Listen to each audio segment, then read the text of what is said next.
Il a pris notre place afin de nous amener à la sienne, à la gloire. Conduire à la gloire beaucoup de fils. Et il a ainsi été rendu parfait par les souffrances. Hébreux 2:10. Un homme glorifié par la foi pour l'homme, rien indépendamment de nous. Sa glorification est une partie de la rédemption. C'est une partie de la reconstitution. C'est la fin de tout. Et puisque la rédemption et la reconstitution sont pour nous en Christ, la glorification l'est également. Glorifié ensemble avec lui, Romains 8:17.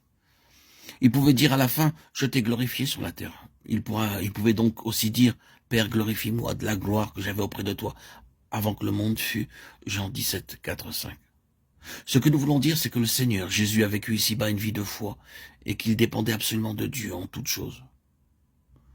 Sa vie était entièrement une vie de foi, comme vous et moi sommes appelés à vivre cette même vie de la foi.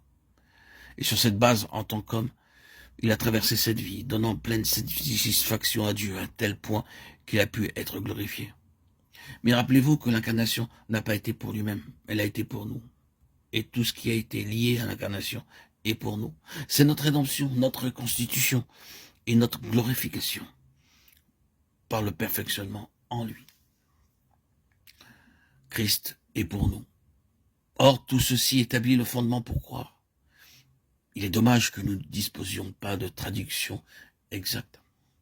Croyant dans, étant à l'intérieur ou sur une nouvelle base, le Seigneur Jésus. Cela signifie en réalité qu'il y a dans la foi véritable quelque chose qui le place en quelque sorte au-dedans de nous-mêmes et nous-mêmes en lui. Comprenez bien, je ne parle pas de déité, je parle du Fils de l'homme. Il y a quelque chose d'une signification spirituelle profonde dans cette parole de la table du Seigneur, mon corps qui est pour vous. Mettons de côté les idées fausses et extrêmes associées à la transsubstantiation et tout le reste derrière cette phrase. Il reste quelque chose que cette dispensation doit reconnaître, jusqu'à ce qu'il revienne. Il y a derrière cela ce principe, l'appropriation du Seigneur Jésus, celle de la foi qui rend ce qu'il est réel en nous. Nous sommes rachetés par la foi en lui. Nous sommes reconstitués par la foi en lui. Nous sommes rendus parfaits par la foi en lui. Nous sommes glorifiés par la foi en lui. Mais cela n'est pas simplement objectif. C'est une question de prise de position sur laquelle tout ce qui est vrai de lui pour nous. Combien il est impossible d'expliquer cela. Mais vous et moi devons apprendre ce que signifie réellement prendre notre position dans la foi, sur le terrain de ce qu'est Jésus-Christ. Car il se produit alors quelque chose.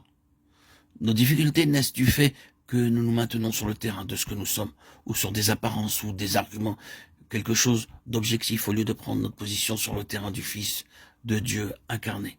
Non seulement pour accomplir ma rédemption, mais pour être lui-même ma rédemption. Et par la foi en lui, il y a rédemption. Il est venu pour être ma reconstitution. Et par la foi en lui, par l'action du Saint-Esprit, quelque chose se produit. Et je suis reconstitué. Il est venu pour être ma perfection et par la foi en lui. Le Saint-Esprit se charge de l'œuvre de mon perfectionnement.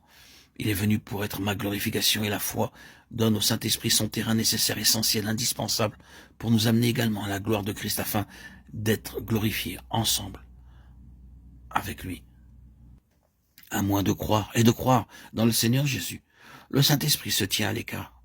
Vous pouvez peut-être vous tromper vous-même, mais vous ne sauriez tromper le Saint-Esprit. Vous ne pouvez avoir un pied sur un terrain et l'autre sur un autre terrain. Si vous avez un pied sur ce que vous êtes et l'autre pied selon votre idée sur ce que Christ est, vous êtes une personne divisée. Le Saint-Esprit ne s'engage pas. Il se tient en retrait et attend. Il dit, place tes deux pieds sur Christ et alors, je me mettrai à faire quelque chose.